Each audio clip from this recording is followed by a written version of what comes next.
Today, no Republican has won the White House without winning South Carolina. Does that hold true this year? It could. I was talking to some Republicans the other day, and they say to me, if Mitt Romney beats John McCain in Michigan next Tuesday, they all then come down to South Carolina. What does that mean? And then they go to Florida, where Rudy Giuliani's waiting. You could have the first 5 primaries on the Republican side, 5 different winners. And he said, we could be headed to a convention.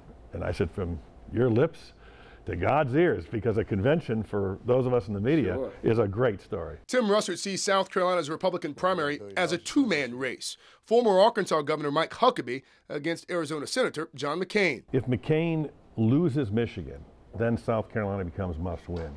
If he wins Michigan, he can probably come a close second here. Huckabee is interesting. A lot of evangelical Christians in South Carolina.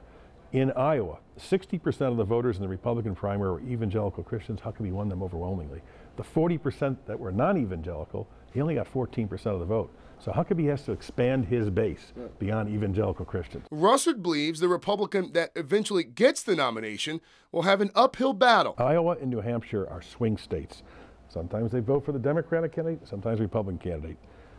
In Iowa and in New Hampshire, twice as many independents showed up to vote in the Democratic primary than the Republican primary.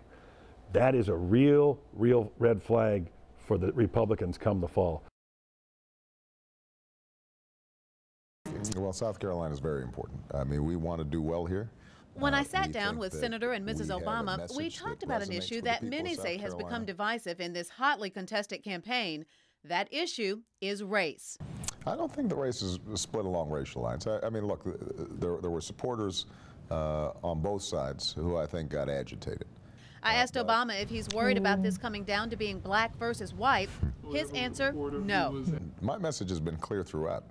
We have always run a campaign based on the premise that you've got to get all people together, white, black, Hispanic, Asian, if we're going to make a significant difference in this country. You know, no single group is going to be able to advance the nation as a whole. At the beginning of this campaign, a lot of people felt an excitement. A lot of people were enthusiastic. They felt something really special was going on.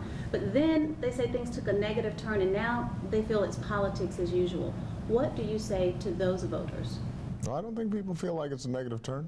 You know, well, some people that I've talked to, they just feel like in the last couple of weeks, and probably because of the dialogue about race, they just felt like it took a different turn and direction, and they don't have the same energy and enthusiasm. Well, you know, I have to say that I'm not talking to those people because I'm seeing enormous energy and enthusiasm everywhere we go. That was certainly the case with the diverse crowd of supporters who showed up at his rally on Sunday.